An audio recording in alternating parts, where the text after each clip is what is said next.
मोर्चे, आंदोलनं, विविध प्रकारचे बंदोबस्त, तपास कामं यासह अन्य कामांचा पोलीस अधिकारी आणि कर्मचाऱ्यांवर वाढता ताण आहे।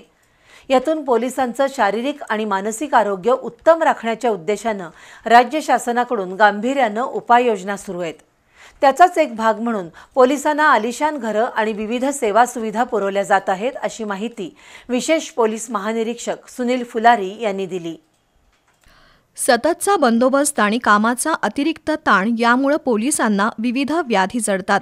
या पार्श्वभूमीवर पोलिसांचं शारीरिक मानसिक आरोग्य उत्तम राहून त्यांच्या कुटुंबियांनाही विविध सेवा सुविधा मिळतील याकडे शासनाचं लक्ष आहे। त्या दृष्टीने राज्य शासन प्रयत्नशील असल्याचं विशेष पोलीस महानिरीक्षक सुनील फुलारी यांनी सांगितलं।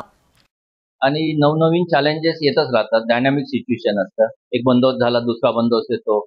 आता गणपती येतील, मग ईद ए मिलाद आहे, नंतर स्थानिक स्वराज्य संस्थेच्या निवडणुका आहे। मागच्या वर्षी आपण 2 निवडणुका पार पाडलेल्या आहेत। त्यामुळे सतत येणारं कालचक्र चालू असतं आणि त्याच्यामुळे आमचे अधिकारी कर्मचारी सतत त्या आव्हानांना तोंड द्यायला, सामोरं जायला तयार असतात आणि ते आणखी ताजेतवाने राहावेत, मजबूत राहावेत, त्यांचं मानसिक शारीरिक धैर्य कायम राहावं, त्यासाठी आज मिस्टर योगेश कुमार एसपी कोल्हापूर आणि त्यांचे सहकारी आणि इंडोकाउंट यांच्या मदतीने इथे एक अत्याधुनिक जिम सुरुवात करण्यात आलेली आहे। त्यामुळे आमच्या कर्मचाऱ्यांच्या आरोग्याची काळजी घेतली जाईल, मानसिक आणि शारीरिक कमतरता कायम राहील अशी मला आशा आहे आणि त्याच्यातूनच पुढे ऊर्जा मिळेल आणि आणखी समाजाची सेवा आम्ही करत राहू। शासनाच्या पुढाकारातून पोलिसांना सर्व सोयीसुविधांनी युक्त घरं मिळत आहेत। त्यामुळे पोलिसांच्या राहणीमानाचा दर्जा उंचावल्याचं सुनील फुलारी यांनी सांगितलं। माननीय मुख्यमंत्र्यांच्या हस्ते जवळपास 170 घरकुल असलेले कॉम्प्लेक्सचं उद्घाटन करण्यात आलंय, लोकार्पण करण्यात आलं आणि त्याच्यानंतर कुरुंदवाड पोलीस स्टेशन इथे ज्या सुविधा आहेत त्याचंही लोकार्पण करण्यात आलेलं आहे। ही जी नवीन निवासस्थानं जी झालेली आहेत ती हवेशीर आहेत, मोकळी आहेत आणि 2 BHK ची आहेत। त्यामुळे नक्कीच आमच्या कुटुंबियांना, पोलीस अंमलदारांचे कुटुंबीय आणि मुलं यांना त्याच्यात आनंददायी आणि आरोग्यदायी वातावरण मिळेल।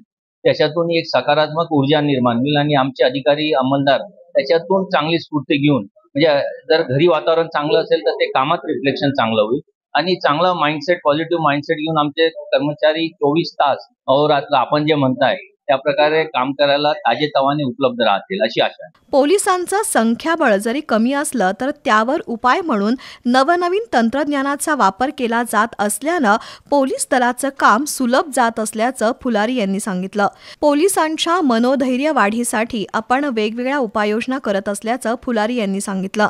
यावेळी पोलीस अधीक्षक योगेश कुमार गुप्ता यांच्यासह वरिष्ठ पोलीस अधिकारी, कर्मचारी उपस्थित होते।